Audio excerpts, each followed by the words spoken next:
Hey there. Tonight, we're going way back. Not to marble palaces or thunderbolts in the sky, but to the old myths told under open stars. To the labours, the legends, and the long winding story of a man who was strong, yes, but also lost, flawed, and deeply human.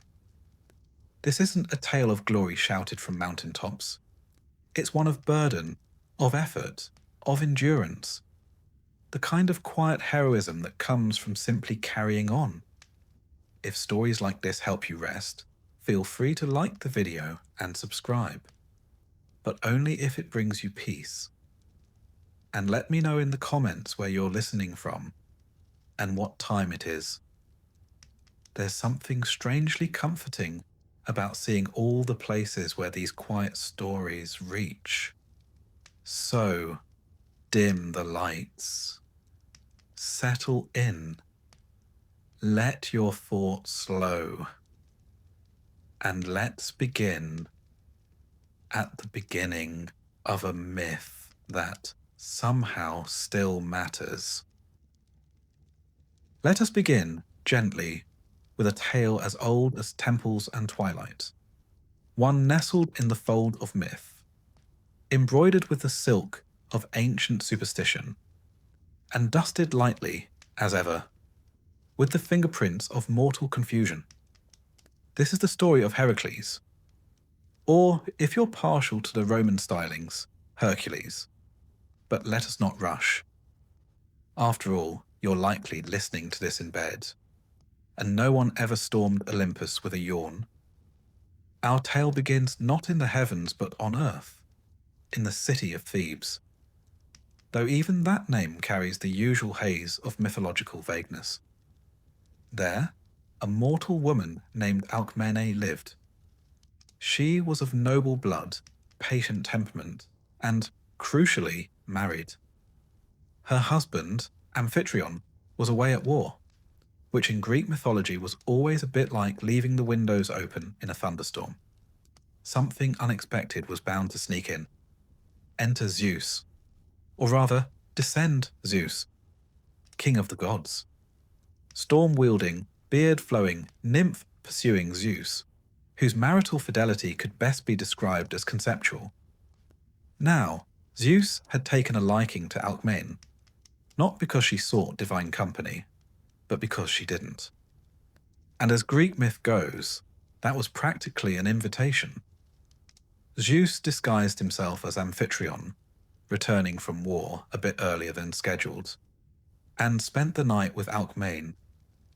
He even stretched the night into 3, manipulating time as only a thunder god can, which seems excessive even by divine standards.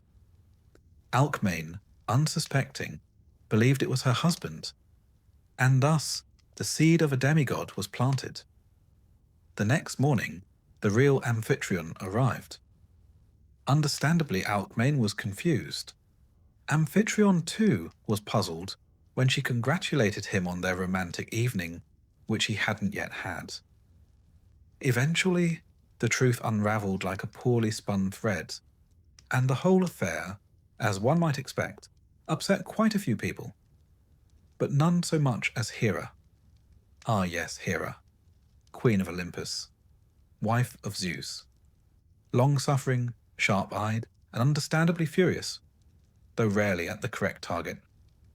Her fury was rarely levelled at Zeus himself.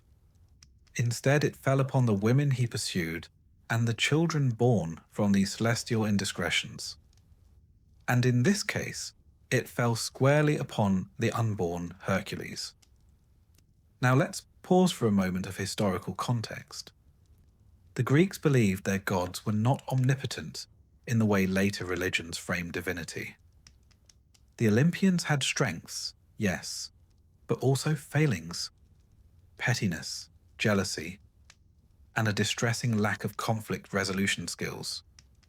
They were, in essence, a divine soap opera, and Hera played her role with unmatched theatrical flair. When Hera learned of Alcmene's pregnancy, she did not simply fume in silence. No, she sought to prevent Hercules' birth altogether.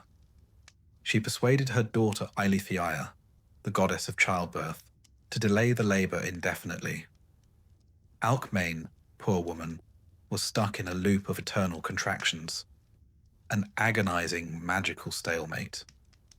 Fortunately, her servant Galanthis tricked Eileithyia by shouting that the child had been born, startling the goddess into loosening her spell. And thus, Hercules entered the world. From the very beginning, he was no ordinary child. For one, he was enormous. Infant Hercules was said to have the strength of many grown men and the appetite of a small army, a rather inconvenient combination in a nursery. Hera, still determined to ruin his existence, devised another plan. One day, she sent 2 serpents into his cradle. Presumably, she hoped for a quiet assassination. But the infant, as the myth goes, grabbed one snake in each hand and strangled them. When his nurse returned, she found him gurgling contentedly, the serpents hanging limp like discarded toys. This story is one of the earliest recorded in the Hercules cycle, and it appears in vase paintings and early classical literature. One amphora from around 520 BCE shows Hercules gripping the snakes with exaggerated ease, while spectators stand aghast. Scholars suggest the tale served a dual purpose, entertaining the masses and illustrating divine strength from the very cradle. It also set the tone for what was to come. Hercules' life, from infancy to eventual apotheosis, will be a long negotiation between divine favour and divine punishment. He was beloved and reviled, blessed and cursed, the perfect mythological contradiction. Now, Hercules was not an only child. Alcmain bore another son, Iphicles, sired by her actual husband, Amphitryon. So the household had twin boys, one divine, one mortal. You can imagine family dinners were slightly awkward. Iphicles, though brave and noble in his own right, would always live in his brother's formidable shadow. The Greeks, ever fond of metaphors, used this duality to explore themes of fate, lineage, and the blurry lines between man and god. Let us drift now to Hercules' childhood. As a youth, he was tutored by the finest minds in Greece. Chiron the centaur, wise and gentle, taught him medicine and music. Linus, a stern music master, tried to teach him the lyre, a standard part of noble education at the time. Unfortunately, Hercules had little patience for scales, and even less for correction.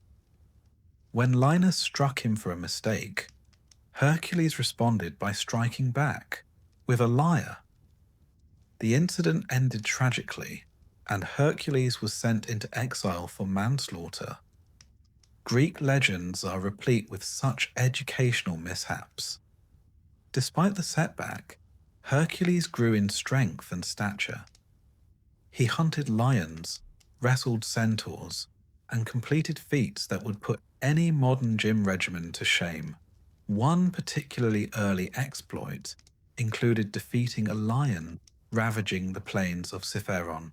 He wore its skin thereafter, the same pelt often confused with the Nemean lions in later tales. Hercules was also known for his appetite, not just for food, but for experience. He drank deeply from the cup of life, often to the alarm of those nearby.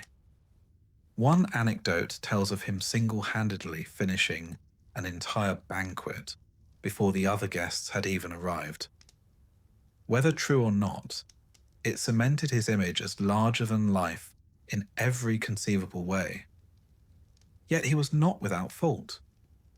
His temper, especially, was both legendary and dangerous, a flaw that would follow him throughout his life. The most tragic result of this flaw came in early adulthood. Hera, ever the patient strategist, struck again, not with serpents but with madness. One day, under her influence, Hercules lost all sense of reality. In his madness, he killed his wife Megara and their children. The grief, when he recovered his senses, was all-consuming. He sought penance in the only way the Greeks knew how: purification through suffering. At the Oracle of Delphi, he begged for guidance. The Pythia, speaking the will of Apollo, instructed him to serve King Eurystheus of Tiryns and perform a series of labours. Tasks so immense, they were considered nearly impossible.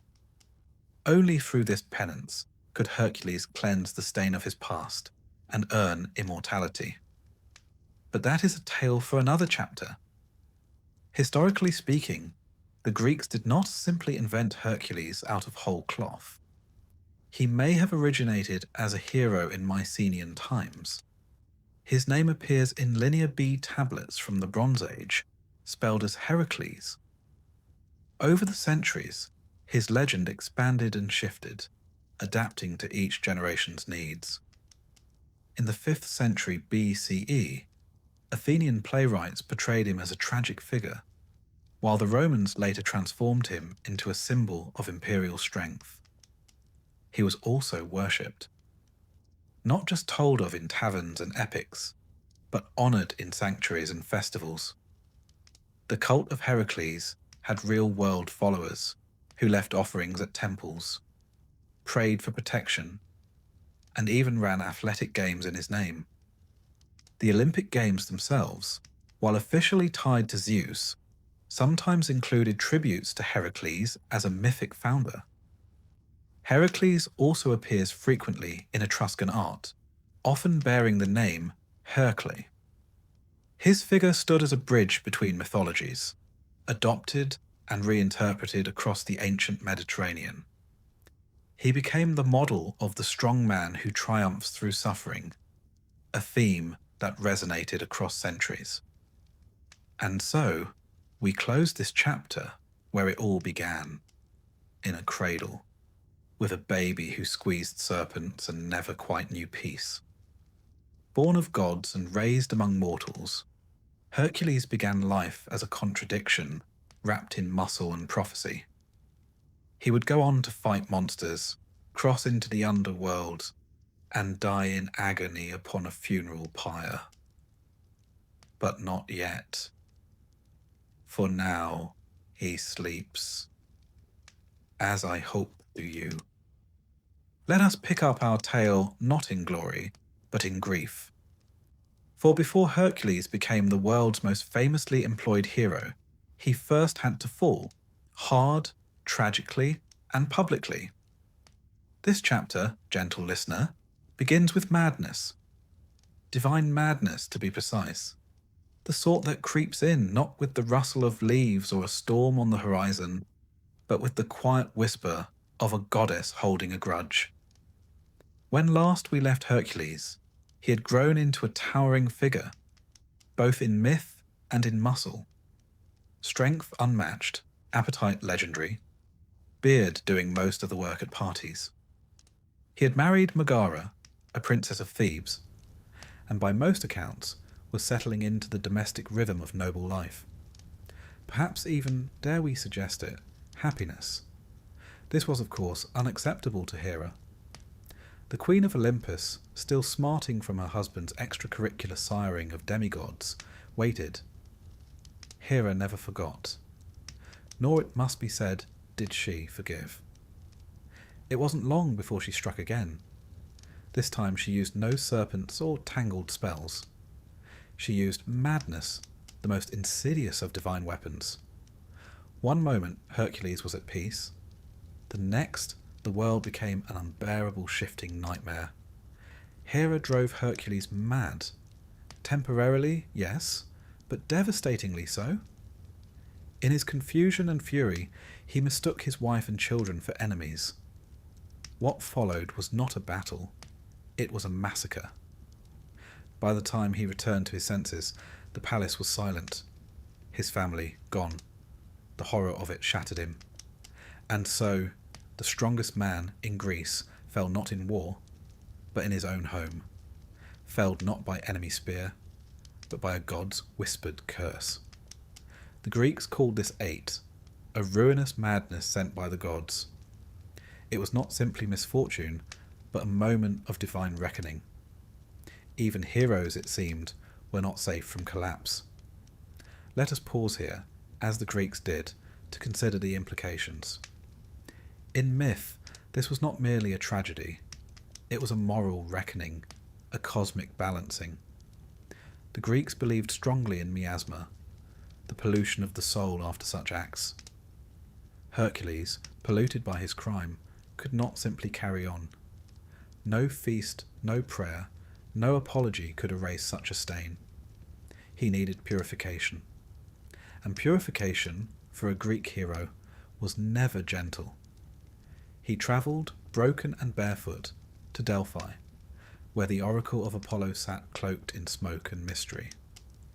It was she, through divine inspiration, who prescribed the cure, servitude. Specifically, Hercules was to serve King Eurystheus of Tiryns for 12 years. Eurystheus, it must be said, was not the sort of man you'd hope to meet in a moment of personal crisis. Small of stature, large of ego, and arguably over-fond of reclining while others laboured, Eurystheus was a petty cousin of Hercules. And thanks to a twist of fate and a bit of Hera's meddling, it was Eurystheus, not Hercules, who inherited the throne of Mycenae. Being tasked to serve this particular man was a humiliation in itself. But that was the point. The Greek idea of catharsis, of cleansing, was not about dignity. It was about humility, suffering, and the slow climb back toward honour. And so, the 12 labours were born. But before we catalogue those feats of might and misery, let us linger here just a bit longer. Because this chapter, this fall into madness, is foundational. It tells us that Hercules was not merely a brute force character. He was a man who had erred deeply, who had suffered consequences, and who had to earn his place, not through birthright, but through ordeal. Megara, by the way, is a figure often lost in the shadow of her husband's legend.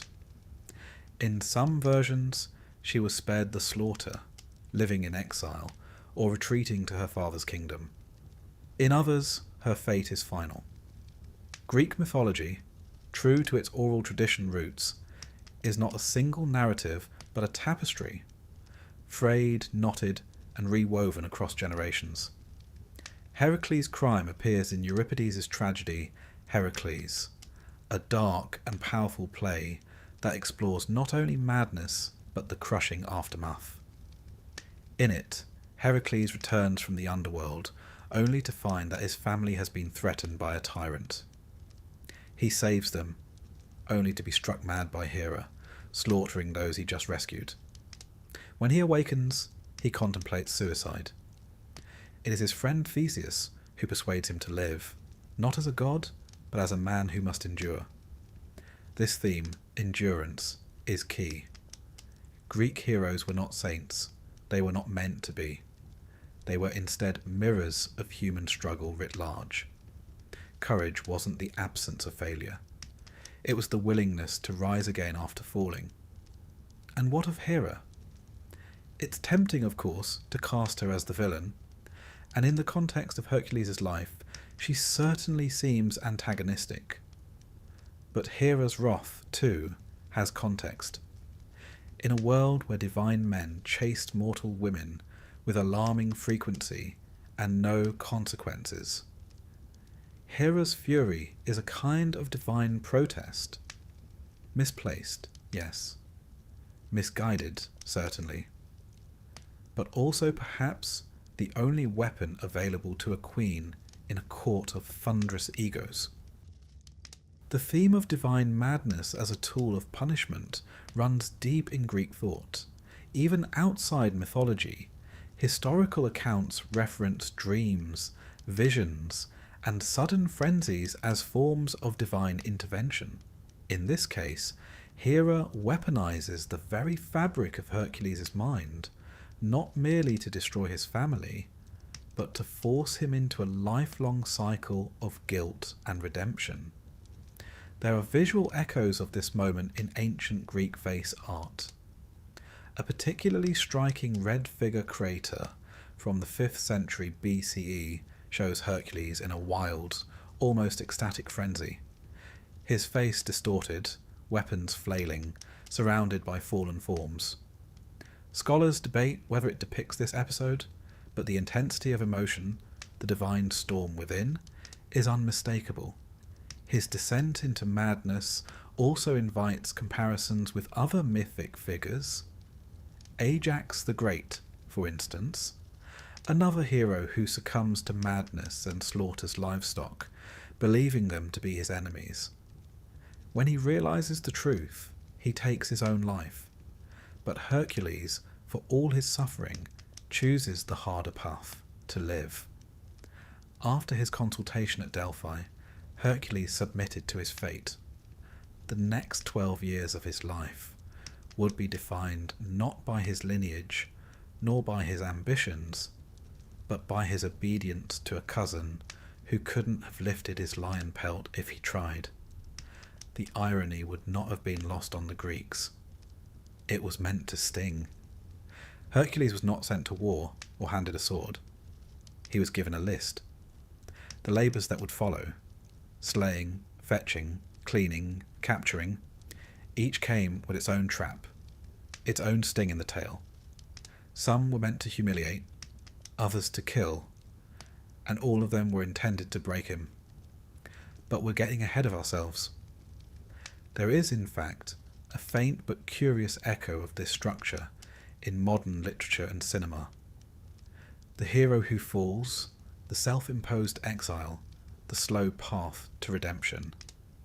From Arthurian knights to Shakespearean kings, from comic book titans to tragic anti-heroes, the blueprint is still there. And it begins so often with a fall not from battle, but from within. Even in early Christian traditions that emerged later, echoes of Hercules' arc can be found. The notion that redemption is earned through suffering, that strength lies not only in might, but in submission, in endurance, in service. Hercules' later worship often emphasized this redemptive arc. At sanctuaries in places like Thebes and Thasos, votive offerings often included miniature clubs and lion skins, symbols not just of strength, but of trials overcome. Pilgrims prayed not for ease, but for the strength to endure difficulty, just as Hercules had. His myth inspired the Stoics of the Roman period too. The philosopher Seneca referenced Hercules frequently, not as a brute, but as a moral figure. One who suffered nobly, who bore pain with grace, and who showed that virtue, in the end, could triumph over even divine spite. So if, by this point in the night, your eyes are heavy and the room quiet, let us leave Hercules in a moment of stillness. His past in ruins, his path unclear, his sandals dusty and the horizon distant, but not impossible. The labours await, and so, perhaps, does sleep. Let us return now to the crossroads of fate, where Hercules, cloaked in guilt and burdened by divine command, is about to begin what may be the most famous checklist in mythological history. The 12 labours of Hercules, epic in scope, improbable in detail, and oddly specific. Each one a test, each one a punishment, and each one stitched into the great tapestry of redemption. We begin with the arrangement itself. Hercules was ordered to serve King Eurystheus of Tiryns, not as a courtly guest or honoured cousin, but as a servant. And not just any servant. A servant doomed to carry out the most unmanageable, humiliating, and downright bizarre tasks the king could imagine. These labours, in a sense, were bureaucratic justice with a poetic twist. redemption by way of impossible errands. The first labour, the Nemean lion. This lion was not merely large, it was invincible. Its golden fur could not be pierced by arrow, blade or spear. Local villagers had resigned themselves to being an occasional snack. Hercules ventured into the lion's cave with nothing but a club and a clever mind. After realizing his weapons were useless, he wrestled the beast with his bare hands, ultimately strangling it. Then, in a moment of delightful practicality, he used the lion's own claw to skin it. From that point forward, he wore the hide as armour, a sartorial choice both symbolic and intimidating. A lion's pelt draped over his shoulders, the mane forming a makeshift hood, would become one of his most iconic attributes in classical art and statuary. Next came the Linnaean Hydra. The Hydra was a water serpent with 9 heads, or perhaps more depending on the storyteller, and for every head cut off, 2 grew in its place. A rather discouraging design feature. To make matters worse, it lived in a swamp near Lerna, and its breath was poisonous. Hercules attacked with sword and fire, while his nephew Iolaus burned the neck stumps before they could regenerate. Teamwork, it turns out, is a heroic quality too. Hera, watching from Olympus, was so annoyed she sent a giant crab to help the Hydra. Hercules crushed it. The gods later turned both monsters into constellations. Because even petty divine interference deserves a commemorative sky plaque. The third labour was far less glamorous, the Ceryneian hind. This golden-horned deer was sacred to Artemis and faster than any arrow.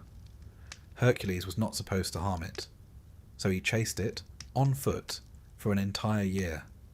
Yes, a year. Through forests, over mountains, across rivers. He finally captured it gently and explained the situation to Artemis, who, remarkably, allowed him to borrow it so long as he returned it unharmed. This episode is one of diplomacy rather than destruction, a reminder that not every feat need end in bloodshed. It also subtly displayed Hercules' persistence. Rarely does one encounter a monster that must be outwalked rather than outfought. Then came the Erymanthian boar. This creature terrorized the countryside, uprooting trees and flinging farmers. Hercules captured it by driving it into deep snow, another example of brains accompanying brawn. Upon returning, Eurystheus was so frightened by the boar that he hid in a large jar, a moment which, on ancient pottery, is rendered with considerable comedy. Even myth needs its slapstick. The motif of Eurystheus hiding in a pithos, a great clay vessel, would become a recurring joke in Athenian vase painting. One wonders how he managed to govern with such a skittish constitution. The fifth labour was deeply unpleasant, cleaning the Augean stables. King Augeas owned a vast herd of immortal cattle. Their stables hadn't been cleaned in decades. The result, as one might imagine, was less than fragrant. Hercules, showing ingenuity, rerouted 2 rivers to wash the stables clean in a single day. Unfortunately, because he had bargained for payment, Eurystheus disqualified the feat. Evidently, divine redemption cannot be monetized. Yet this labour marked a shift. Hercules was no longer merely a brute, but an engineer. The feat was cited centuries later by Roman authors as an example of problem-solving by force of nature. Labour 6, the Stymphalian birds. These were no ordinary birds. They had metallic feathers that could be launched like arrows and a call sharp enough to shatter glass. Hercules used a set of bronze castanets, provided by Athena no less, to startle them into flight, then shot them down with arrows. a solution both theatrical and effective. The scene was later depicted in mosaics and temple friezes, with Hercules mid-shot, surrounded by flocks of unnatural birds. Let us pause here for a moment. By this point in the saga, Hercules has proven not just his strength, but his adaptability. He solves problems with muscle and mind, with fire and music, with a stubbornness that verges on philosophical. Each task has added a layer to his myth: a golden hide, a nephew's loyalty, a river's cooperation. Labour 7, the Cretan bull. This majestic, ferocious beast had been sent by Poseidon, but King Minos had refused to sacrifice it. Bad manners, especially where sea gods are concerned. Hercules wrestled the bull and shipped it off to Eurystheus, who promptly let it roam free again, as one does with sacred livestock. Some believe this same bull would later be involved in the myth of the Minotaur, a narrative that, like all things Greek, folds in on itself like a well-baked spanakopita. The 8th labour, the mares of Diomedes. These were man-eating horses, truly. Hercules tamed them by feeding them their own master, Diomedes. The horses, possibly surprised by the dietary switch, became suddenly docile. Moral complexity aside, it worked. The horses were led away peacefully. In some versions, the horses were taken to Mount Olympus as a gift, though one suspects the gods had mixed feelings about the snack options. The 9th task was almost civilized, retrieving the girdle of Hippolyta. Hippolyta was queen of the Amazons and possessed a magical belt given to her by Ares. At first, she agreed to give it freely, but Hera, ever meddlesome, disguised herself and spread rumours that Hercules intended to kidnap the queen. A battle broke out. Hippolyta died, and Hercules took the belt. What could have been an easy trade became a tragic misunderstanding, one of many in his journey. The Amazons in turn became a recurring foil in Greek tales, both feared and admired, warriors from a world where power wore a different face. The 10th labour, the cattle of Geryon. Geryon was a 3-bodied giant who lived at the western edge of the world. Hercules had to travel beyond the known world, perhaps as far as Iberia, and retrieve the cattle. Along the way he built the Pillars of Hercules, modern-day Strait of Gibraltar, to mark his journey. He slew Geryon, stole the cattle and crossed the desert. At one point, annoyed by the heat, he shot an arrow at the sun. Surprisingly, the sun god Helios admired his boldness and gave him a golden cup to sail across the sea. One wonders how many sun gods today reward good archery with nautical gear. It's the kind of myth that walks the line between grandeur and absurdity, perhaps intentionally so. The 11th task, the apples of the Hesperides. These golden apples were guarded by nymphs and a dragon. Hercules did not even know where they were. He sought the help of Prometheus, then persuaded Atlas to retrieve the apples while Hercules held up the sky in his place. When Atlas tried to shirk his burden permanently, Hercules tricked him into taking it back. A rare moment where strength alone would not do. The weight of heaven, it seems, requires a little cunning. In artistic depictions, Hercules is often shown literally holding up the firmament. No small feat, even for someone who once strangled a lion with his bare hands. And, at last, the 12th labour, capturing Cerberus. The 3-headed hound of Hades was the gatekeeper to the underworld. Hercules descended into the realm of the dead, negotiated with Hades himself, and brought Cerberus to the surface without using weapons. Once presented, the fearsome creature was returned to the underworld as agreed. This task, crossing into death and returning again, elevated Hercules beyond mortal boundaries. He was no longer just a hero. He was now a figure who had faced death and emerged, snarling companion in tow, to complete his penance. With this final act, Hercules' labours came to an end. 12 tasks, each monstrous in its own way.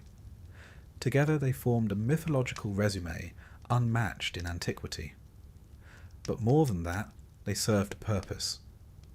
In completing them, Hercules purified himself, not only of his crime, but of his rage, his pride, and his grief. He had done the impossible not once, but a dozen times.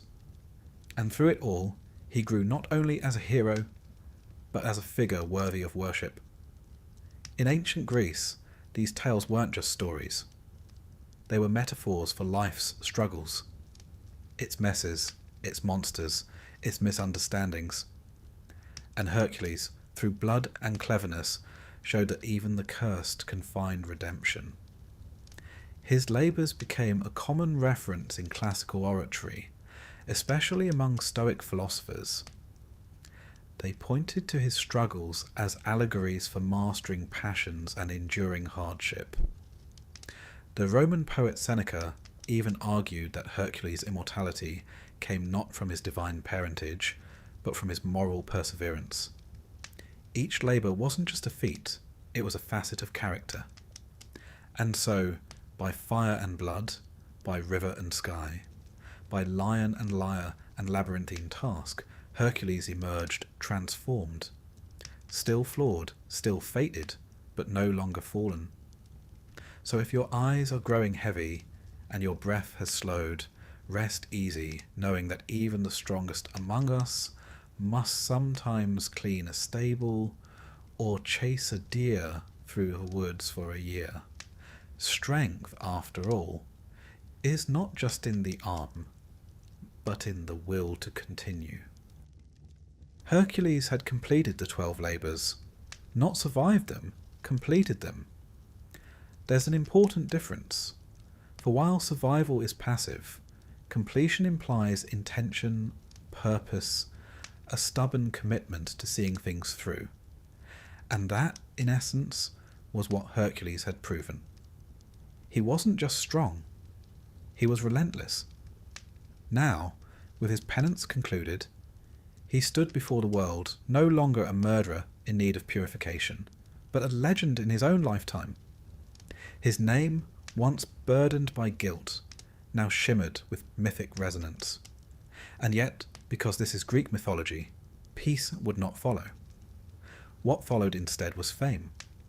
And fame, as it turns out, is a fickle beast. Hercules' story did not stop with his labours. In fact, in many ways, they were just the beginning. The Greeks, ever fond of a good sequel, filled his post-labour life with new feats, fresh tragedies, and a growing awareness that glory could be as heavy to bear as guilt. He returned to Thebes but did not stay. Whether due to shame, restlessness, or divine suggestion, he began wandering. And wherever Hercules wandered, tales followed. He fought battles, toppled tyrants, and rescued damsels with the practised ease of a man whose reputation had begun to precede him.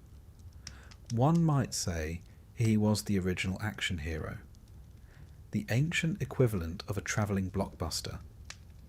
Among his many lesser-known exploits was his role in the war between the Lapiths and the Centaurs. The Centaurs, as ever, had overindulged at a wedding feast and caused considerable mayhem. Hercules stepped in, club swinging, and scattered them. It's worth noting that the Greeks often used centaurs to represent unrestrained passions, so it's fitting that Hercules, a man in constant struggle with his own temper, would be cast as their opponent. Another tale places him in Troy, long before the wooden horse made its entrance. The city had been tormented by a sea monster, and Hercules, passing through as heroes tend to do, offered to save it in exchange for a gift, often a royal daughter. He defeated the monster, only to be betrayed by the king, Laomedon. Naturally, Hercules returned later, laid siege to the city, and exacted revenge. Greek myth is rarely subtle in its messages about honour. He fought alongside Jason and the Argonauts for part of their voyage, though his stint was brief. When his companion Hylas was abducted by nymphs, Hercules abandoned the quest to search for him, wandering the forest in grief. This moment stands out, not for its drama, but for its vulnerability. The mighty hero undone by affection. Whether romantic or fraternal, the bond between Hercules and Hylas was powerful enough to stop even a quest for the Golden Fleece. These stories, while thrilling, also served a cultural function. They filled in the mythic landscape. Hercules wasn't confined to a single location or epoch. He was pan-Hellenic, claimed by many cities, worshipped in diverse forms. His image adorned temples in Boeotia, Argos, and even Sicily. He appeared on coins, in statuary, and in countless amphorae, usually mid-swing, lion pelt flapping, beard blowing gallantly in the breeze. One story, often overlooked but particularly rich in symbolism, tells of Hercules challenging the river god Achelous for the hand of Deianira. Achelous, capable of changing form, battled Hercules in various monstrous guises. At one point, he became a bull. Hercules, unimpressed, snapped off one of the bull's horns. That horn became the cornucopia, the horn of plenty, a symbol of abundance and fertility. So not only did Hercules defeat a shape-shifting river, but he accidentally invented the most festive table decoration in history. In another tale, he rescued Prometheus, yes, the Titan himself.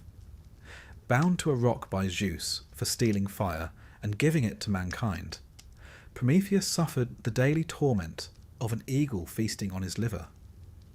Hercules passed by, took aim, and slew the eagle with a single arrow. A moment of liberation wrapped in divine rebellion. That one gesture reconciled Heracles with the Titans, made him a saviour of human ingenuity, and subtly positioned him not just as a servant of the gods, but as one willing to defy them for a just cause. But as his fame grew, so too did the complexity of his relationships. Fame has a tendency to invite envy, misunderstanding, and political entanglement, especially when gods are involved. Consider his time with Omphale, Queen of Lydia. Yes, a queen. And yes, Hercules served her. According to the myth, he was punished once again, this time for killing a guest. A serious breach of Xenia, the sacred law of hospitality. As penance, he was sold into servitude and bought by Queen Omphale, who had him perform domestic duties. He dressed in women's clothing while she wore his lion skin. To the Greeks, this story was both humorous and unsettling. It inverted expectations. The mighty Hercules, embroidering with silken thread. But perhaps that was the point. Greek myth often plays with dualities, man and beast, god and mortal, masculine and feminine. Hercules' time with Omphale was not just comic relief. It was a challenge to his identity. Could a man be strong and still submit? Could a hero, known for his violence, find value in humility? In some versions the answer is yes. In others, it's simply another anecdote, one that kept Athenian playwrights well employed. Then there were his marriages. Hercules was not monogamous by nature or by myth. After Megara, he married several more times, Deianira being the most famous of his later wives. But before we arrive at the final tragic union, it's worth mentioning one of his most tender stories, his rescue of Alcestis. Alcestis was the wife of King Admetus. When Admetus was fated to die young, she volunteered to die in his place. Hercules, arriving unaware of the household's grief, was appalled to learn what had happened. In a rare display of pure compassion, he descended to the underworld and wrestled death itself, Thanatos, until Alcestis was released. No labours, no orders. Just a hero choosing, for once, to do good for goodness' sake. He is also credited with founding cities, establishing festivals, and laying down the roots of culture wherever he went.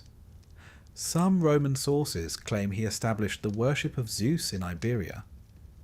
Others say he dug wells, built roads, and taught people how to train horses.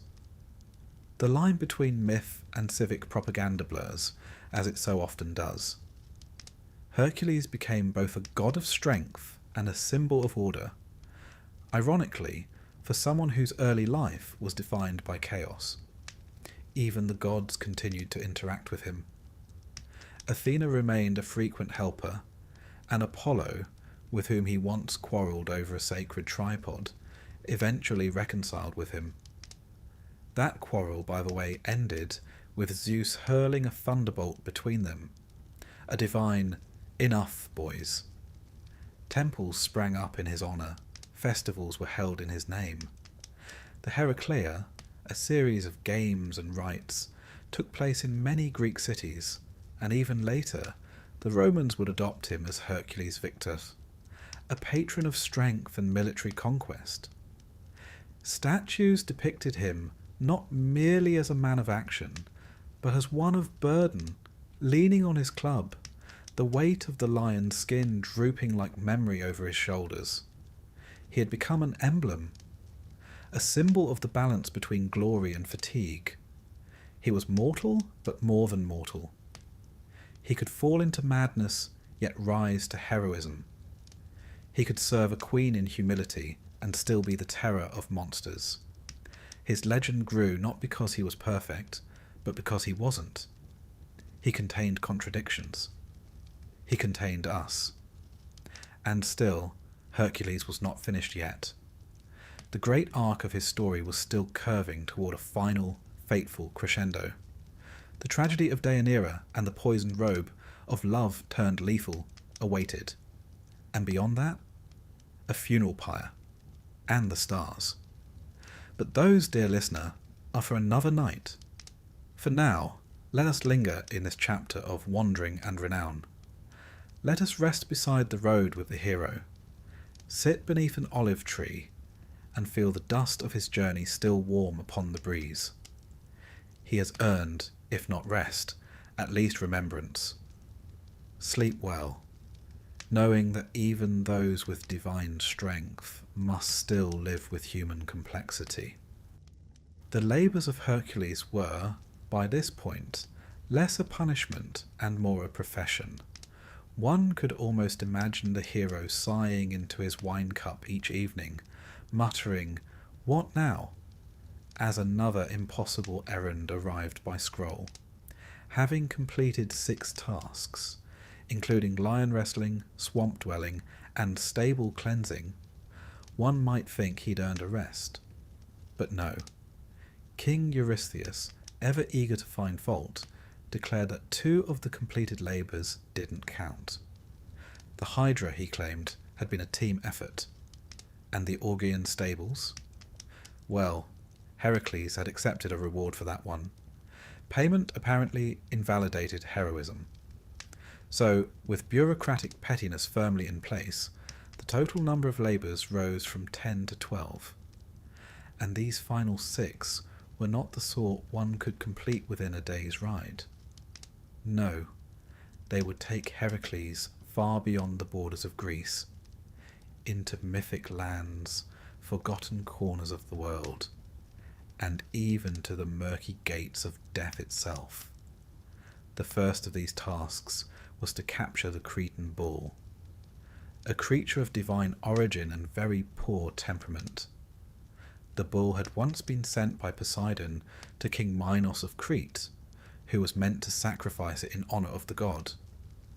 But Minos, admiring its beauty, and perhaps seeing in it a fine addition to his personal menagerie, kept it for himself.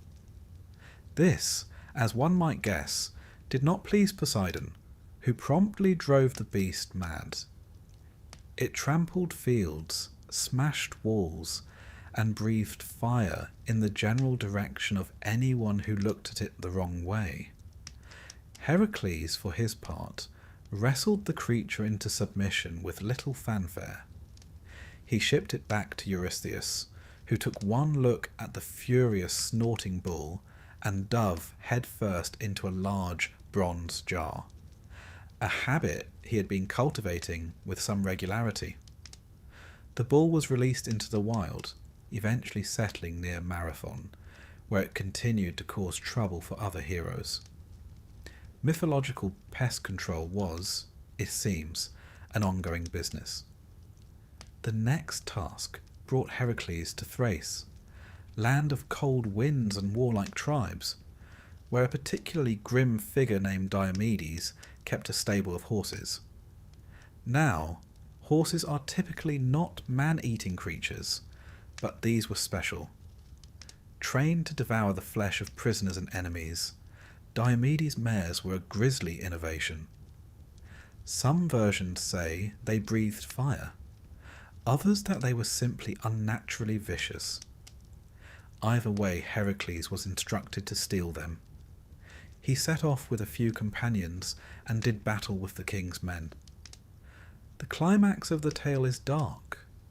Hercules, in a moment of grim practicality, fed Diomedes to his own horses. One assumes the moral was something about poetic justice, or, more cynically, about the effectiveness of feeding troublesome monarchs to their own carnivorous livestock. In any case, the horses calmed down significantly after that. Eurystheus, predictably horrified, wanted nothing to do with them and let them loose. Next came a rather awkward diplomatic mission. Eurystheus' daughter had expressed a desire for a gift, the girdle, or belt, of Hippolyta, Queen of the Amazons.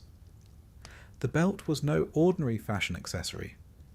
It symbolized the queen's authority and divine favor, said to have been given to her by Ares himself. Hercules approached with what was, initially, admirable restraint. Hippolyta, impressed by his honesty, or perhaps charmed by his muscles, agreed to give him the belt. But Hera, as ever, had other plans. Disguised as an Amazon, she spread rumours that Hercules intended to kidnap their queen. Tensions rose. The Amazons attacked. Amid the confusion, Hippolyta was killed, either by Hercules, mistaking her for an attacker, or by her own people. Thus ended what might have been a rare moment of peace. Hercules took the belt and sailed home. One could almost hear him muttering, "Couldn't just go smoothly, could it?" Then came the cattle of Geryon, a rather complicated affair. Geryon was a three-bodied giant who lived on an island far to the west, past the reaches of the known world. His cattle were of a particularly fine breed, tended by a herdsman and guarded by a two-headed dog named Orpheus. Hercules, needing transport, borrowed a golden cup from the sun god Helios. Yes, a literal cup, and used it to sail across the great Western Ocean. The Greeks, to their credit, were never shy about narrative scale. Upon arrival, Hercules dispatched Orpheus, the herdsman, and finally Geryon himself, with arrows tipped in hydra venom, naturally. Then began the long journey back, herding the cattle across continents, while fending off raiders, thieves, and divine sabotage.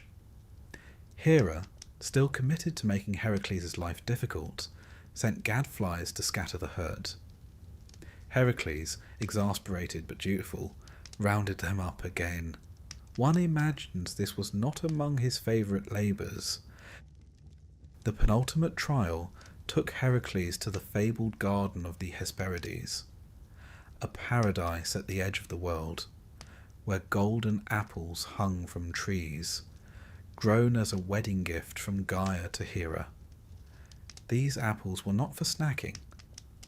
They symbolized immortality and were guarded by a serpent with 100 heads named Ladon, as well as the nymph daughters of the evening star. Heracles didn't know where to find this place, so he did what any mythic hero would do. He found a sea god, wrestled him into submission, and demanded directions. Eventually, he sought out the Titan Atlas, who stood at the edge of the world holding up the sky.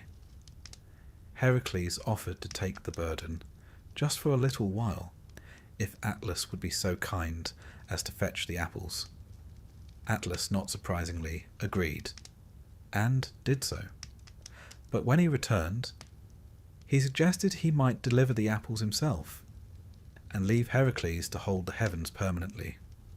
Heracles smiled, nodded, and asked if Atlas could just take the weight back for a moment while he adjusted his cloak. The Titan obliged. Heracles handed over the burden and walked off with the apples. Never underestimate a man who's fought a hydra, cleaned divine stables, and negotiated with immortal skybearers. He's learned a trick or two, and then the final task, one last labour. Heracles was told to descend into the underworld, not metaphorically, but literally, and return with Cerberus, the three-headed dog who guarded the gates of Hades. Unlike his other tasks, this one involved no theft, no slaying, no deception. He had to ask for permission. Heracles entered the land of the dead, passed the ghosts of fallen heroes, and approached Hades and Persephone with what we might call exceptional manners. They agreed on one condition: he must subdue Cerberus without using weapons, and so he did. With only his bare hands and strength forged by 11 impossible tasks, Heracles wrestled Cerberus into submission and led him, snarling and snapping, into the world above. Eurystheus, now quite practiced in theatrical terror, reportedly fainted. Heracles returned the hound to its post at the gates of the underworld, unharmed and likely unimpressed by the mortal realm. At long last, the 12 labours were complete. Heracles had faced monsters, gods, queens and beasts. He had travelled beyond the edges of maps and returned, not only alive, but cleansed of his sins. These trials, crafted by a cowardly king and stirred by a vengeful goddess, had made him into something more than mortal. His name would echo through temples, amphorae, epic poetry, and, eventually, Saturday morning cartoons. But this, dear listener, was not the end of Heracles' story. Far from it.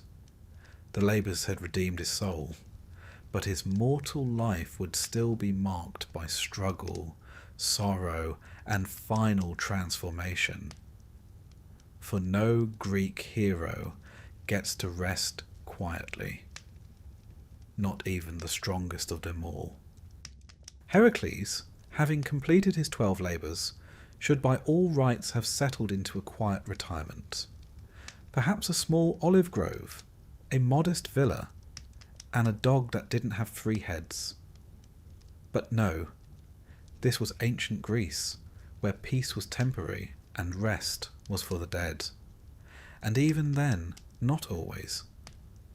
The truth is, the labours had never been meant to bring Heracles peace. They were atonement, punishment, perhaps even public spectacle. 12 grand efforts to scrub the blood from his hands, yes, but not to soften his path thereafter.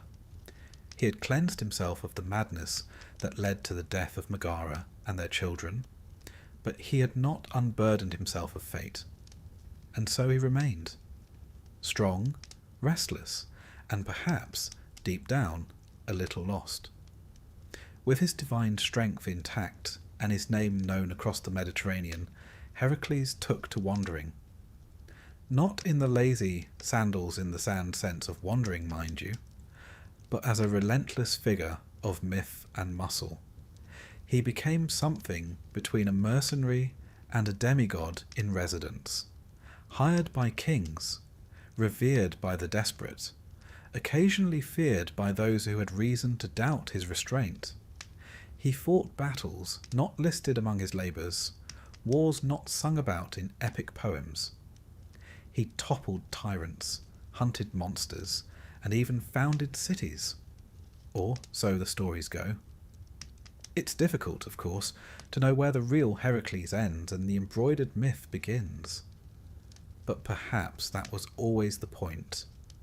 He ventured far beyond the Greek mainland, to Libya, where he is said to have bested Antaeus, a giant who could not be defeated so long as he remained in contact with the earth. Heracles, with practical brilliance, lifted him into the air and crushed him. A fine metaphor, if you like, for learning to outwit even the most grounded adversary. He travelled to Egypt, where one story claims a certain King Busiris attempted to sacrifice him, only to be sacrificed himself in short order. Heracles was not fond of surprises.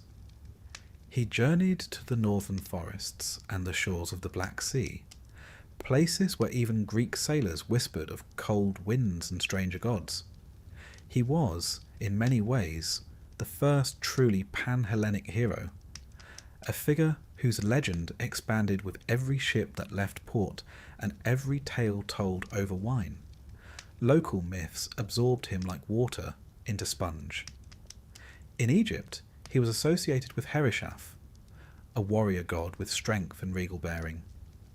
In Phoenicia, they connected him to Melkart, and in Italy, the Etruscans began to whisper his name in their own rights.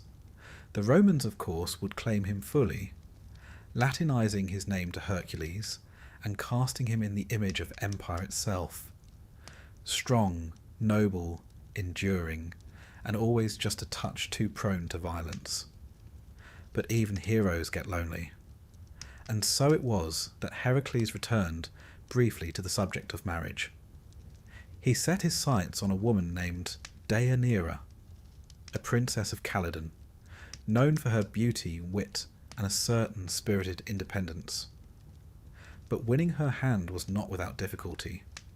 She had another suitor, the river god Hercules, a shape-shifting deity who argued quite reasonably that he had seniority, divinity, and far fewer episodes of public chaos in his past. But Heracles, never one to lose a contest, challenged him outright. The two fought in a contest of strength and form. Hercules turned into a snake. Heracles squeezed him. Hercules became a raging bull. Heracles broke off one of his horns. That horn, in time, would become the cornucopia, the horn of plenty, symbolizing abundance. It's rather poetic that one of the most enduring icons of harvest and feast began as the snapped horn of a god defeated in a suitor's duel. Heracles and Deianira married, and for a time there was peace. They lived in Calydon, and he, for once, appeared content. But peace, as always, was fleeting. A dispute arose, as it always seems to, when mortal politics and divine legacy meet. The couple left Calydon, setting out to start anew elsewhere. And it was during this journey that tragedy began to trail them once more. At the banks of a river, swollen, fast-moving, they encountered a centaur named Nessus. Nessus offered to ferry Deianira across while Heracles swam.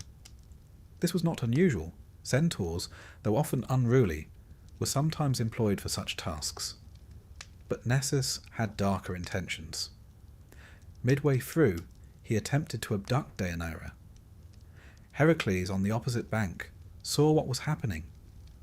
Without hesitation, he drew his bow and loosed an arrow, one tipped, as always, with the venom of the Hydra. The arrow struck true. Nessus collapsed, mortally wounded. But with his final breath, he turned his defeat into something far more sinister. He told Deianira, calmly, persuasively, that his blood, now mingled with the pain of love denied, could be used as a charm. If ever she feared Heracles might stray, a robe soaked in this blood would bind his heart to hers. It was a lie, of course. The blood was now tainted with the lethal venom that had killed so many beasts before him. But she believed him. Years passed. The couple settled elsewhere. Heracles resumed his heroic wanderings, performing feats, receiving honours, and, occasionally, as with the young Princess Iole, letting his admiration show perhaps a bit too openly. Deianira, hearing whispers of his interest in Iole, panicked, not with anger, but with sorrow, and the kind of desperation only love and insecurity can brew. She remembered Nessus's words. She prepared a robe, as he had instructed, soaked in his blood, and sent it to her husband. Heracles, ever trusting, donned the gift. The moment the cloth touched his skin, it began. A pain unlike any he had known, and that is saying quite a lot, considering he had once hauled the sky on his shoulders. The venom worked quickly, seeping into his flesh, burning not like flame, but like betrayal. He tore at the fabric, but it would not release. The more he struggled, the more damage it did. His skin clung to it. His strength became meaningless. There is something profoundly human about that moment. The strongest man in myth, undone not by monster or blade, but by trust, by love, by the unintended cruelty of someone who meant him no harm. Heracles, realizing his end was near, climbed Mount Uta. He ordered a funeral pyre to be built. None would light it out of reverence or fear. Finally, a traveller, sometimes said to be Philoctetes, the archer, agreed. Heracles gave him his bow as thanks, a sacred weapon destined to play a role in the Trojan War. And then he lay down, surrounded by wood, and waited for the flames. As the fire consumed his mortal body, something remarkable occurred. His divine half, the essence inherited from Zeus, rose unscathed. He ascended to Olympus, shedding pain, memory, and all the weight of mortality. And there, in what might be mythology's most unexpected reconciliation, Hera welcomed him. The goddess who had hounded him since birth, who had tried to kill him with snakes in his cradle, accepted him into the heavens and gave him her daughter, Hebe, goddess of youth, as his bride. It is a tidy ending, perhaps too tidy. But myth is not meant to reflect fairness, only meaning. Heracles became a god. He was worshipped at shrines across Greece and beyond. Athletes prayed to him for strength. Soldiers invoked his name in battle. Ordinary men, facing hardship, remembered that even Heracles had suffered. He was no longer just a hero. He was a symbol of endurance, of redemption, of the long and painful path from error to forgiveness. His image appeared on vases, in temple carvings, in the minds of poets and orators. The Romans gave him temples. The Byzantines, later, would reinterpret him. And even today his story echoes. In comic books, in muscle-bound heroes on silver screens, in metaphors about impossible labours and the strength to carry on. For Heracles did not simply fight monsters. He fought himself. His impulses, his rage, his guilt. And in the end he emerged, scarred, burned, perhaps even a little wiser, but at peace, Not all heroes are crowned in olive leaves. Some are crowned in flame. Some find heaven not through purity, but persistence. And so we leave him, not on the pyre, not in Olympus, but somewhere in between, still walking, perhaps, in the twilight lands of memory. Still a figure of strength and sorrow, of justice and error. His labours are done. Yours, dear listener, are too. Close your eyes and sleep. The story of Hercules, one might think, had reached its divine conclusion. He had been granted immortality, welcomed to Olympus, and wed to Hebe, goddess of eternal youth. A fitting ending for a life stitched with pain, muscle, and flame. But Greek myth has never been particularly good at letting things lie. Even gods are restless, it seems. And though Hercules had ascended, stories of his deeds on earth continued to ripple outwards like aftershocks from a long-forgotten quake. You see, the Greeks did not confine their heroes to neat narrative boxes. They allowed them to stretch, to contradict, to reappear. And so Hercules, though now divine, remained curiously involved in mortal affairs. His cults grew. His adventures were expanded upon. Entire cities claimed his presence. And in many places, he was more than remembered. He was still active, a hero who, despite his apotheosis, never quite stopped moving. This chapter, then, is not a single tale. It's a patchwork of lesser-known stories, drifting between myth and cult, between whispered legends and formal ritual. Hercules the Errant, a god who could never quite stay put. To begin with, there is the curious matter of Hercules and Prometheus.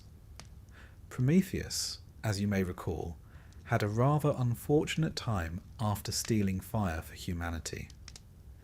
Zeus, in a mood perhaps best described as eternally displeased, chained him to a rock in the Caucasus Mountains. There, an eagle, large, persistent, and presumably quite satisfied with its career choice, devoured his liver daily, only for it to grow back again each night. This was divine punishment, with a certain gruesome poetry to it. And then one day Hercules came along. No grand motive is given. He was simply passing through, as gods and heroes often do in these tales, and found Prometheus still bound, still bleeding, still waiting. Hercules, ever practical, took up his bow and shot the eagle. Just like that. One arrow, then he broke the chains. Zeus, surprisingly, allowed it, perhaps moved by the heroic gesture, or perhaps simply tired of the entire affair. It is a striking episode. Hercules, the mortal turned god, liberating the titan who had championed mankind. Two rebels, meeting briefly at the edge of myth, one lifting the burden of the other. It's the kind of tale that doesn't roar. It hums. Quietly, persistently. Not long after, Hercules found himself embroiled in another conflict, this time against a certain King Laomedon of Troy. The king, as kings often are in Greek myth, was both proud and dishonest. He had promised Hercules a reward, horses, to be specific, if the hero would rescue his daughter Hesione from a sea monster. Hercules, of course, obliged. He slew the creature, saved the girl, and then was promptly told that the reward would not, in fact, be given. This was a mistake. Hercules returned later with an army, sacked the city, and killed Laomedon. In the chaos, he handed Hesione over to her choice of suitor. She picked Telamon, Hercules' comrade. Together they would become ancestors to Ajax, one of the greatest heroes of the Trojan War. Thus Hercules, inadvertently and indirectly, helped set the stage for a conflict at Troy, not by prophecy or divine manipulation, but by getting cheated out of some horses and deciding quite reasonably that he had better things to do than accept royal ingratitude. Another tale, less dramatic but no less telling, takes place in the land of Lydia. Here, Heracles entered into a curious period of servitude. He was, according to legend, sold as a slave to Queen Omphale. The reasons for this vary. Some say it was punishment for a murder, not his first nor his last. Others suggest it was a kind of penance, enforced by the gods to teach humility. What's more interesting is what happened during this period. Omphale, unlike most Greek queens, was not content to let a demigod stomp about smashing things. She put him to work, and not in the usual Heraclean fashion. He was made to do spinning, weaving, domestic chores. In some versions, she even dressed in his lion skin and carried his club, while Heracles wore her clothes and jewels. Now, one could view this as comic inversion, and certainly ancient vase painters had a field day with it. But there's something more here. A softening. A hero stripped of his tools, his temper, his public image. A glimpse of the man beneath the lion hide. Or perhaps, more accurately, a suggestion that heroism need not always roar. Sometimes it simply folds laundry. It's a reminder, too, of the Greek fascination with role reversal, with flipping the expected order of things, if only to see what happens. Omphale, strong and shrewd, ruling over the strongest man in myth. Heracles, still formidable, submitting not out of weakness, but out of something almost like curiosity. And then there were the small interventions. Tales too minor for epic, but too persistent to vanish. He helped the Argonauts, in some versions, though he did not complete the voyage. He was present at Calydon, though the spotlight was mostly on Meleager and the famous boar. He trained warriors, advised kings, and occasionally settled scores that no one else could. In Boeotia, he was said to have founded the Olympic Games, though that honour is also claimed by Pelops and even Zeus himself. Still, Heracles' presence at Olympia became fixed in the cultural imagination. Statues of him adorned the gymnasia. Wrestlers poured libations in his name before matches. He was not just remembered, he was present, invoked in the sweat and struggle of athletic glory. And in the Roman world, he was reinvented again. Hercules, as the Latin tongue called him, was no longer a rough-edged, guilt-haunted wanderer. He became a civic hero, a builder of temples, a protector of roads, a patron of trade. Merchants prayed to him for safe passage. Soldiers marched under his image. Emperors draped themselves in his iconography. Even Marcus Aurelius, the philosopher-emperor, admired him, writing of strength and endurance in tones that echo the Heraclean model. But this was a different Heracles, polished, politic, smiling in marble. The raw, impulsive man who had once burned on a pyre was now a mascot of virtue. Still powerful, still noble, but, one might argue, slightly airbrushed, and yet he remained compelling. Across centuries, cultures, and reinterpretations, the figure of Heracles persisted. Not because he was perfect, quite the opposite, because he was human. For all his strength, he failed. For all his divinity, he doubted. He raged, loved, mourned, and tried again. His labours, enormous though they were, mirrored the smaller labours of ordinary life, tasks we repeat, endure, and one day finish. There is a temple to Heracles in Agrigento, on the southern coast of Sicily, or what remains of one. Its columns stand crookedly now. silent witnesses to thousands of years of wind and salt and sun. No one worships there anymore. But the stones are still warm in the summer light, and somewhere beneath the rubble a story breathes. It's a quiet one. A tale not of labours or monsters, but of a man who once tried to find peace. And perhaps, in the retelling, we find some of it too. For the true legacy of Hercules may not be his strength, or his fame, or even his immortality.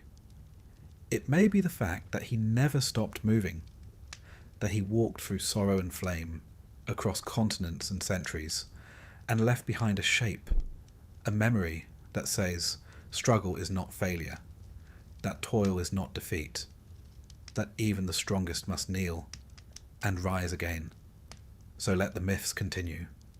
Let him appear where needed, in temples, in songs, in dreams. Let him remain the wandering god, the errant hero, the old friend we sometimes remember when things are hard. His club may be gone, but his footsteps remain. Close your eyes, dear listener, and rest. The story of Hercules, by this point, is less a single tale and more a collection of echoes, drifting across city-states, muttered in the shade of olive trees, inscribed on temple walls, painted onto pottery, and carried on the sea winds from one shore to the next. His 12 labours may be complete, but like any well-known figure, his legend didn't stop growing simply because he died, or, in his case, ascended into the company of gods. The Greeks were not particularly concerned with narrative neatness. Heroes returned in dreams, in cults, in songs sung over the coals of a dying hearth. And Hercules? Hercules returned most of all. In temples and rituals, in whispered prayers before athletic contests, in moments of fear, and occasionally, when no one expected it, as a very real presence. This chapter, then, tells of his final transformation, not just from man to god, but from living myth to living symbol. For even after his funeral pyre turned to ash, Hercules' work was far from finished. He had simply changed categories. It begins, fittingly, with Olympus. When Hercules arrived on Olympus, his mortal flesh seared away, his divine half risen, there must have been, one imagines, an awkward silence. Hera, queen of the gods and the eternal architect of his suffering, was not exactly known for forgiveness. After all, she had tried to kill him in his cradle. She had driven him mad. She had set monsters in his path with the same casual regularity that one might set wine on a table. And yet something shifted. Whether it was compassion, fatigue, or a grudging respect for a man who had, despite her best efforts, survived everything she threw at him, Hera accepted Hercules, not only into Olympus, but into her family. She gave him her daughter Hebe, goddess of youth, as a bride, and just like that, the old antagonism dissolved. Perhaps not into love, but at least into ceremony. The marriage of Hercules and Hebe served a symbolic purpose. He, the champion of mortal endurance. She, the personification of immortality. Together, they represented a kind of harmony, the triumph of human effort rewarded by divine favour. On Olympus, Hercules was a strange fit. Most of the gods lounged, plotted, or occasionally meddled with mortals for sport. Hercules, however, was a man of action, a creature of motion. Even among immortals, he was restless. He did not take easily to lounging on clouded thrones or sipping ambrosia while contemplating the nature of eternity. And so, unsurprisingly, he continued to intervene. There are stories of Hercules descending from Olympus to aid in battles. He appears to help heroes, to guide kings. to judge wrestling matches. His status was complicated. Not quite God, not quite ghost, not quite memory, but always there. In parts of Greece, especially in places like Thebes and Argos, Heracles was not just worshipped, he was invited. Shrines were built for him, sacrifices were made, and more unusually, rites were performed to call him down, to ask him to attend. These were not mere devotions, they were invitations for the god to return, to walk again among men, to protect them in moments of trial. One such rite, known as the Heracleia, was celebrated annually in many city-states. It commemorated his death, his burning, and his rebirth.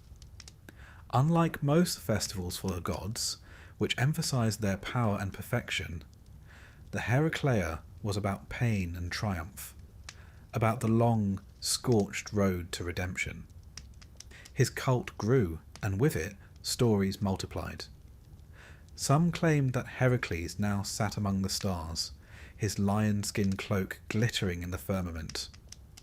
Others said he walked the roads in disguise, helping travellers and punishing the wicked.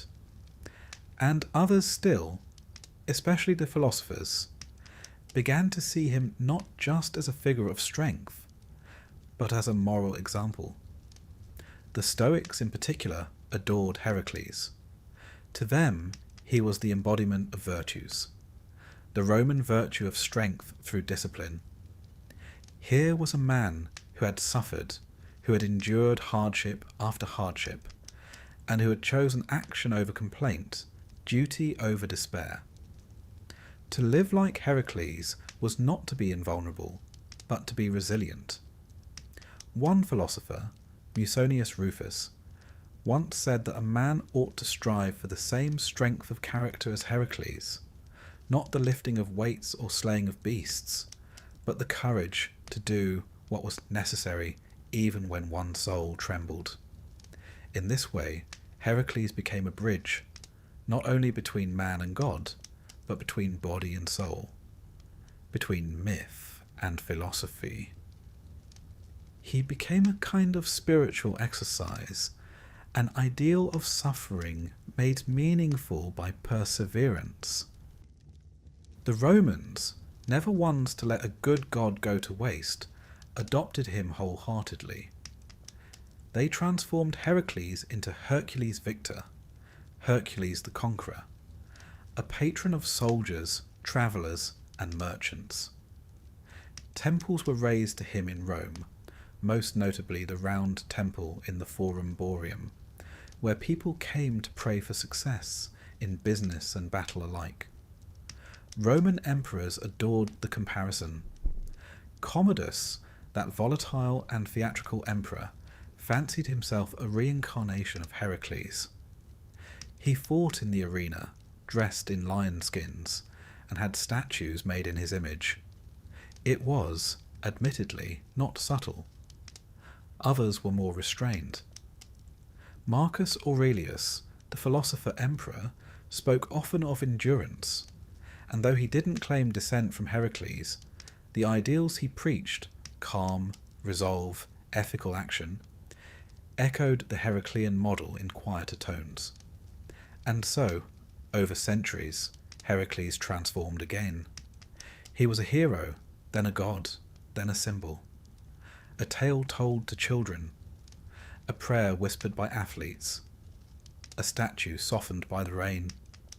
His strength remained, of course, always the club, the lion skin, the impossible biceps. But each strength began to mean something different. It wasn't just about violence or victory.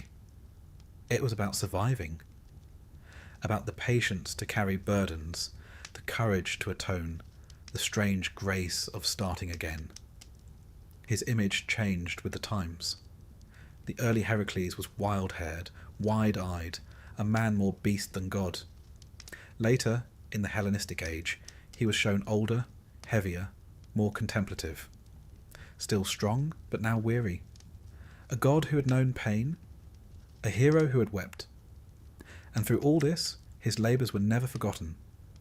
Artists returned to them again and again: the lion, the hydra, the stables, the apples. Each one became a metaphor: challenges to be overcome, trials to be endured, personal monsters in mythic disguise. They were painted onto drinking cups, etched into stone, told over and over at dinner parties and temple gatherings and public games. Not because they were entertaining, though they certainly were, but because they held something timeless, a structure, a promise, that if Hercules could do it, perhaps we could too. Not slay monsters necessarily, but endure the things life throws at us: grief, doubt, fatigue, shame, and emerge still walking, still trying, still ourselves.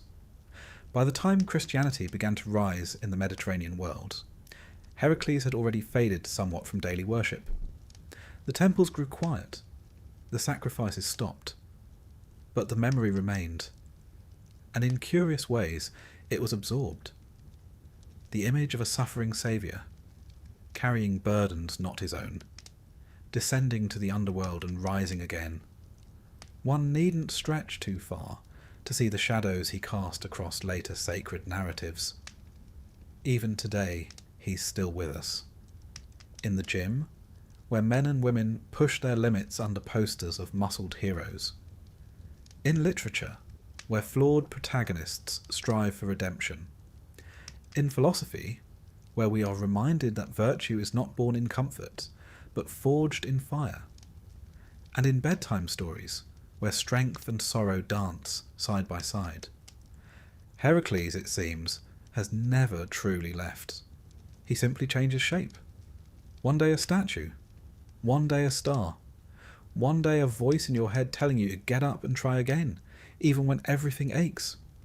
His labours are complete, but ours, in a gentler, quieter way, go on. So, rest now, dear listener. You've carried enough for today. And tomorrow.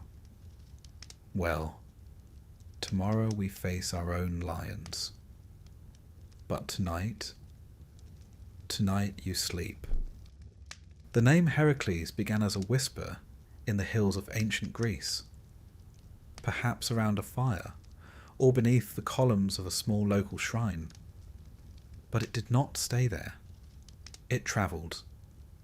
Like a pebble dropped into still water, the story of the strong man who suffered rippled outward, and as those ripples moved across time and territory, something remarkable happened. He changed. This chapter tells of Heracles not as a singular figure bound to a single myth, but as a traveller, a god without a border, a hero with many names. It is the story of how Heracles, born of Alcmaeon and Zeus, slayer of beasts and lifter of burdens, became something more, a universal symbol, a shape that each culture, empire and age could mould into its own image, sometimes divine, sometimes absurd, always unforgettable. His journey begins, oddly enough, not in Greece, but from Greece, through its colonies, trade routes and ambitions. The early Greeks, even before Athens and Sparta became household names, were explorers. They set sail in small ships, hugging the coastlines, trading oil, wine and stories. And wherever they went, they brought Heracles with them. In North Africa, for instance, Greek settlers brought the tale of Heracles to Egypt.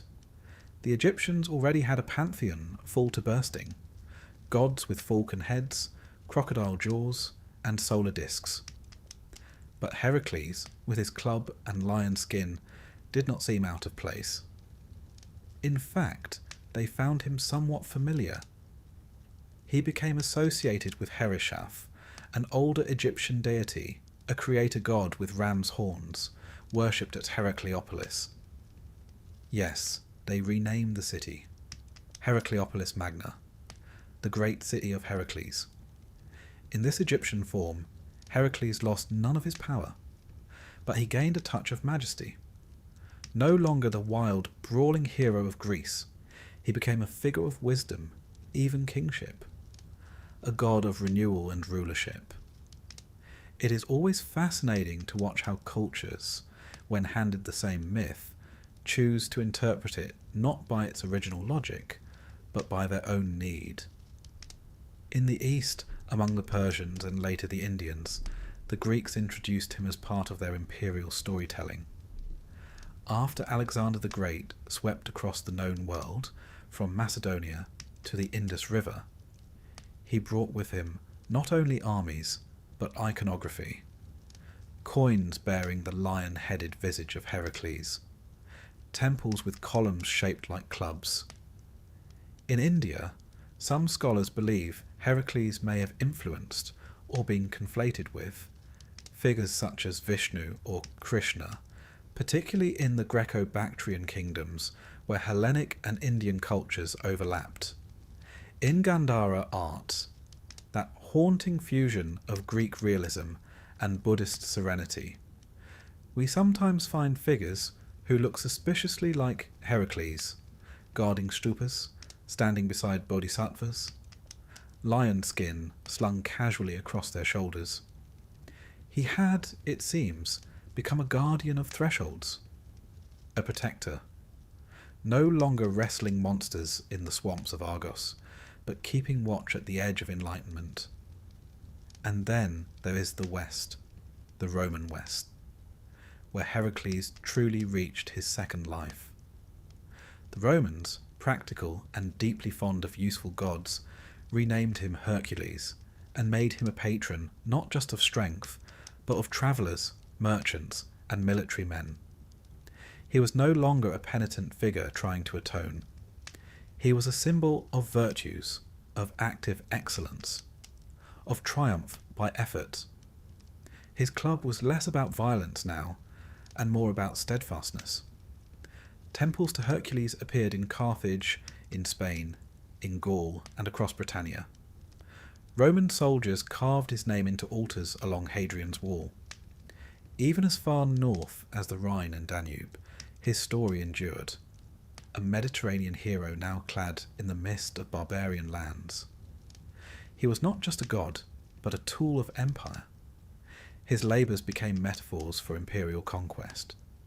Just as Heracles had tamed the wild world in his myths, the boar, the lion, the stables, so too did Rome imagine itself taming the wilderness beyond its borders. But beneath the grandeur, Hercules still retained his complexity. Romans told jokes about him. They painted him in taverns, sometimes drunk, sometimes asleep, sometimes wrestling pigs instead of giants. He became, oddly enough, a figure of affection, more human than many of their distant, aloof gods. In Hispania, modern-day Spain and Portugal, Heracles was said to have founded Cadiz. The Pillars of Hercules, those two mythical rocks on either side of the Strait of Gibraltar, marked the edge of the known world. Non plus ultra, they said, nothing further beyond. A neat reminder that even the strongest man in legend had limits. And then, perhaps inevitably, Heracles passed into story. As the Roman Empire waned, Christianity rose. And like many pagan figures, Heracles was gently repurposed, not entirely discarded, but no longer worshipped. In medieval texts, he appeared not as a god, but as a cautionary tale. A strong man, yes, but one undone by pride, or lust, or wrath. The same traits that once made him heroic now made him tragic. Still, he would not disappear. In the Renaissance, that great rebirth of classical knowledge, Heracles came roaring back. Artists painted him with glowing skin, rippling muscles, eyes cast upward in stoic determination. Writers invoked him in Latin verse. Philosophers used him to argue for the nobility of struggle. Michelangelo sculpted him. Rubens painted him. In Florence, he became a civic symbol. the strong man who defends the city from chaos. A very localized Hercules, you might say, complete with Florentine fashion and political nuance. In the 18th century, Enlightenment thinkers adopted him again, this time as a symbol of reason triumphing over superstition.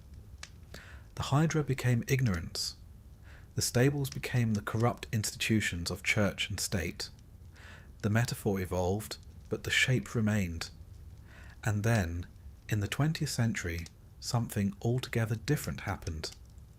Hercules went to Hollywood. He was played by bodybuilders, by Italians in sandals, by the occasional animated demigod with a singing satyr for a sidekick. He appeared in comics, in cereal commercials, in gym names. His strength became a marketing tool, his labours a convenient plot device. And yet, even there, beneath the muscle, the cheese, the fanfare, something of the old Heracles remained. He was still flawed, still funny, still, in his way, trying to do the right thing. He became whatever each era needed. A god in Egypt, a hero in Rome, a saintly sufferer in Byzantium, a cartoon in California. His adaptability is his power. Not just his strength, but his resonance. The way he fits into every age because he is, at heart, not just divine, but recognisably human. A man who made mistakes, who lost his temper, who regretted things, who tried to fix them, who sometimes succeeded and sometimes didn't. In this way, Heracles has become not just a myth, but a mirror. We see in him the best of us, and, at times, the worst. We see the burdens we carry, and the hope that we might one day put them down. We see the struggle, the exhaustion, the final rest. So when we say Heracles around the world, we are not merely mapping the places he touched. We are tracking the ways he continues to matter. In philosophy, in art, in quiet metaphors we don't always realise we're using. To call someone Herculean is to name them strong, yes, but also determined, dogged, capable of facing the thing no one else will face. And that, perhaps, is the truest legacy of all. Not the temples, not the films, not the myths carved in fading marble, but the idea that strength is not about being untouched by hardship, but about facing it anyway, quietly, relentlessly, kindly. So wherever you are tonight, be it under electric light or ancient stars, know that the man who once wrestled giants now waits gently in your story too. And maybe, when things feel too heavy to lift, you'll remember him. And try anyway. Rest now, listener. The world can wait. The next labour begins in the morning. Tonight, you sleep. Stories end, but not all at once. Some fade gently, like candlelight at the bottom of a glass. Others echo for so long they forget how to stop. And some, a rare few, keep walking long after the last sentence has been spoken. Hercules, or Heracles, as he was first named, is one such story. He began, as many Greek heroes did, in contradiction. Part god, part man. Born of an illicit affair between Zeus and a mortal woman. Hated by the queen of the gods before he could even speak. Loved by many, feared by more, and tasked with redeeming himself through deeds so difficult they have never been forgotten. We followed him through it all. The snake in the cradle, the labours that pushed the edge of the world, the moment of madness, the wrestling matches with river gods and monsters and grief itself, the poisoned robe, the flames, the ascent, the uneasy peace. But even after 10 chapters and thousands of words, the question lingers. Why does he endure?